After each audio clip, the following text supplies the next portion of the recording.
आपने पूछा कि ऑप सिंदूर में टर्निंग पॉइंट क्या था। मेरे हिसाब से टर्निंग पॉइंट जो था, दो स्टेज पे देखना चाहिए आपको।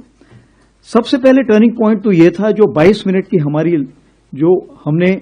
टेरर टारगेट्स पे जो स्ट्राइक की थी, उस 22 मिनट से सबसे पहले तो क्या हुआ था कि जो उनका डिसीजन मेकिंग साइकिल था अपोजिट साइड का, वो बिल्कुल हिल गया था। एंड उन्हें वक्त लगा समझने में। एंड चूंकि वक्त लगा तो जिसके हाथ में जो आया, किसने पत्थर फेंकना शुरू कर दिया, किसी ने ड्रोन, किसी ने मिसाइल, तो अफरा तफरी ऐसी मची हुई थी उस तरफ कि उनको समझ में नहीं आया क्या कार्रवाई हो रही है। और ये जो मिसमैनेजमेंट उस तरफ से हुआ था, उसको हमने कैलिब्रेटेड रिस्पांस दिया, ताकि हम लड़ाई को आगे नहीं बढ़ाना चाहते थे, क्योंकि हमारा जो पॉलिटिको मिलिट्री एम था वो हमने पा लिया था। दूसरा जो टर्निंग पॉइंट था, जो मैं शायद यहां पे खुले में ना बता पाऊं, बट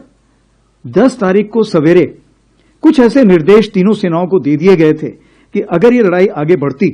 तो इसमें क्या होना था, वो जिसको समझ में आना था उसकी समझ में आ चुका था।